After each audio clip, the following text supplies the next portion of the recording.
In politics, African Democratic Congress ADC accused the ruling All Progressives Congress APC of undermining Nigeria's democracy following the passage of the Electoral Act Amendment Bill by the National Assembly. ADC spokesperson Bolaji Abdullahi warned that the ruling party's actions could threaten democratic norms. In a post on X, Abdullahi alleged that despite having almost all state governors under its control, APC remained reluctant to allow genuinely free and fair elections. Also, People's Democratic Party (PDP) described the amendment of the Electoral Act by the National Assembly as a huge betrayal of Nigerians.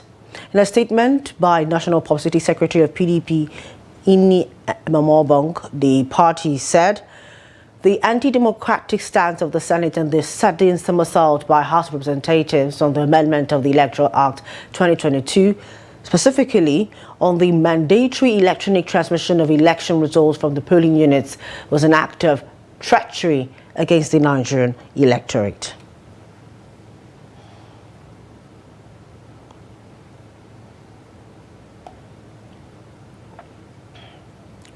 The Caucus Center, Yaga Africa, and a coalition of civil society organizations have criticized President Bolaji Tinubu for assenting to the Electoral Act 2026, alleging that the process lacked transparency and could weaken Nigeria's democratic framework. The coalition made its position known during a press briefing in Abuja held in collaboration with the International Press Center, Center for Media and Society, TAF Africa, Nigerian Women Trust Fund, and Elect Her.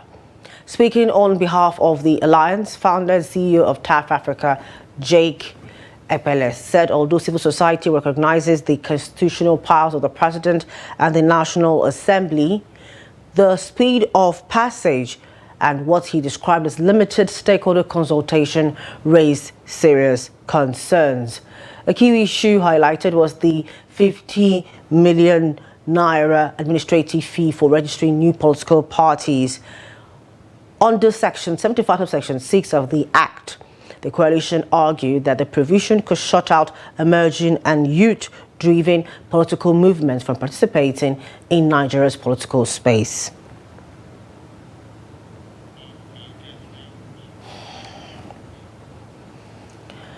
Now, joining us via Zoom to discuss on the Electoral Act amendments is public affairs analyst Jide Ojo.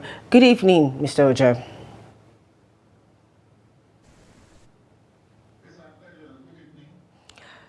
Okay. You can see the reactions from the situation that took place yesterday with the president assenting to the amendment bill of the elections. What's your take on these reactions from the ADC, PDP, and these civil society organizations? Surprised those reactions. It's normal in every democratic society. We can't all sleep and face the same direction.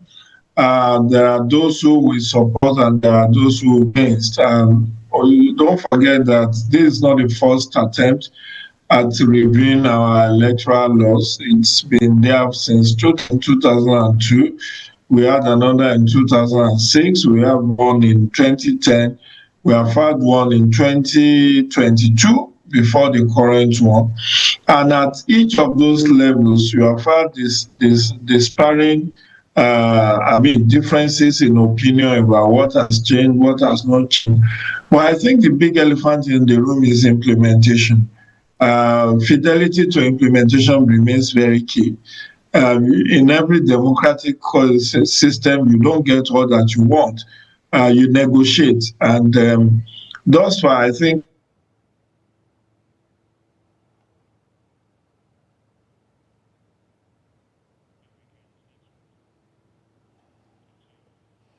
Mr. Ojo? Mr. Ojo? Yes, can you hear me? Please continue. Can you hear me? Yes, but please continue. So what I'm saying invariably is that this is it's not a perfect exercise. It's not a perfect exercise that has been delivered by the National Assembly. But nonetheless, we have to live with it. The president has assented, and he who lives to fight, he who lives to fight another day, or how is this said? We know that there will still be another round of amendments in future. Whatever could not be accommodated at this point will be taken there. But I think we have gained some incremental successes. Opposition will naturally lampoon, they will criticize, they will critique, but it is for the government in power to make sure that whatever laws they have put in will ensure credible, peaceful, and inclusive elections. Okay, so you mentioned amendments. Now, peradventure, there's pushback, maybe protests and all the likes that come with it, about this ascension. Do you think it's possible for another amendment of the bill to take place again and the president having to assent to it before the elections?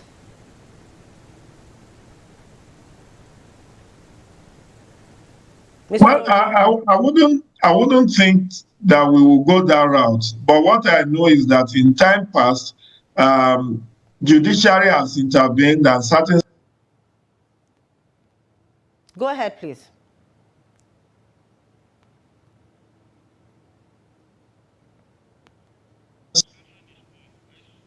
I said in previous times, we have had judicial intervention where certain sections of the law had been invalidated.